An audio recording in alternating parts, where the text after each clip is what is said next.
Hello and welcome to DIY EV Mods.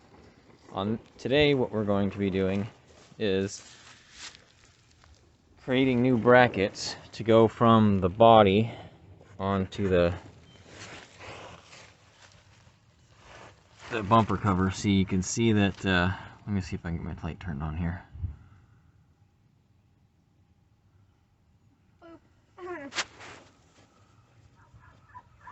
There we go. I don't know if you can see that. You can see this bracket is too short to go from its mounting point here down to where it connects to the bumper cover. So I'm going to use a piece of PVC pipe and some fender washers to create a new one. I've got my car slightly jacked up a little bit. I got this little piece of concrete here that I put down into the ground, and I just jack it up using this cross member here. I like to try to keep it nice and supported, even the weight out by putting a piece of 2x4 in between it. I'm going to try not to get underneath the car as much as possible just in case something happens, but it seems decently secure enough. First thing I'm going to need to do here is drill out this rivet. I don't know if I'm going to have enough room. I might have to get a die grinder out, and if I have one, I don't know that I do. I might have to go buy one. If not, I'll have to take the bumper cover off and drill it from the other side like we did on the previous video, but hopefully I can get to it from this side, so I don't have to pull that bumper off. So I'm going to start on that and we'll get back to you. So I got the first one off. I wasn't able to use the drill. Couldn't get on because of the domed shape on the back side of that rivet. But I did use this here. I believe it's called a skill saw. Don't take my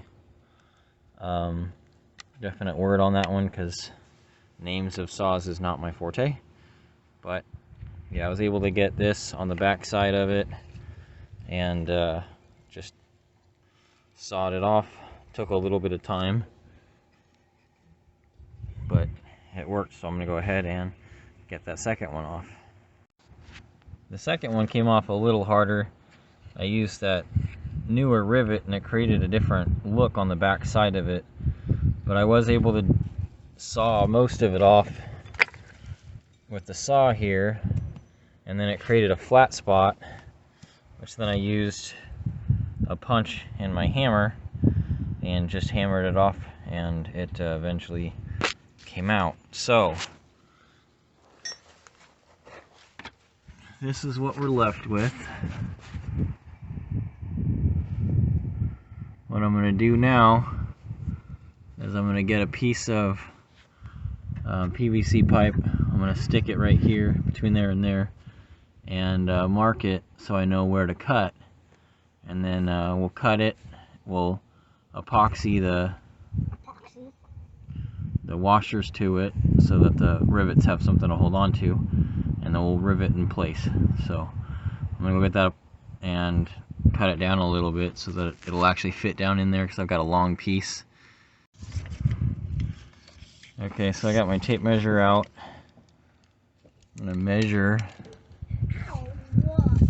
how long I need to cut this thing. It looks like, just for safety's sake, that way it's a little high, a little low, I'm going to cut it at 7 inches, and hopefully that will give me what I need to make the cuts, or make the marks on the thing here. So this is a piece of PVC conduit that was just left at the house when I bought it.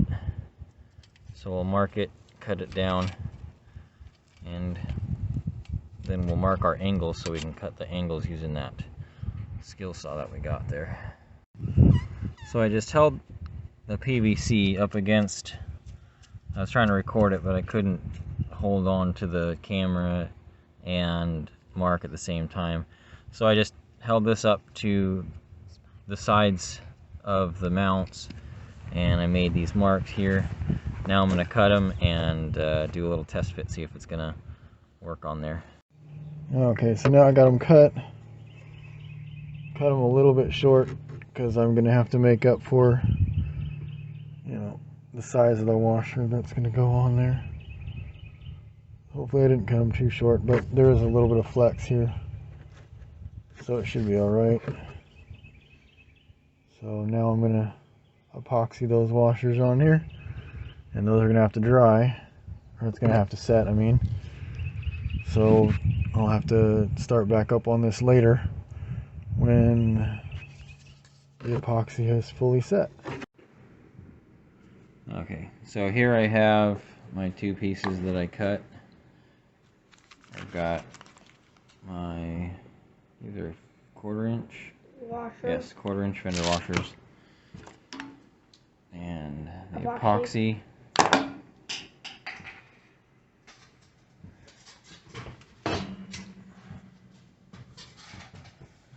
I'm gonna mix it up and put it on there with these toothpicks here, and then I've got this little 2-ounce cup to put the epoxy in. So I'm gonna put the epoxy in there, mix it up, use the fender washers to, and attach the fender washers to the plastic with the epoxy. I would record it, but I need both hands to do that, so I'll show you the finished product. Okay, so here they are all epoxied up. Washers epoxied onto the PVC. So now we will just let them set. It says it's a 15-minute set time, but I'm actually gonna probably let them sit for a day or two. Probably won't be able to get back to it maybe even until next weekend, so they might just sit for a week.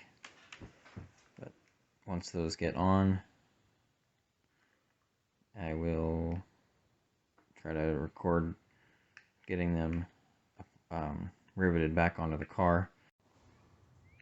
Now that they're all set and everything, I'm going to drill these holes so it goes all the way through, because the plastic rivets that I got are too long, so they come and they hit the back of this. So I need to drill a hole so that they'll go all the way through, and then I'll be able to install these back onto the car. Okay, now they're drilled, so we can get to installing them. Okay, and that's what it looks like installed. I've got a metal rivet up top, and I've got a plastic rivet down where it meets the bumper cover here. If you like this video, please press the like button, subscribe to my channel, hit the notification bell so that you can get notified when I post a new video. And as always, thanks for watching.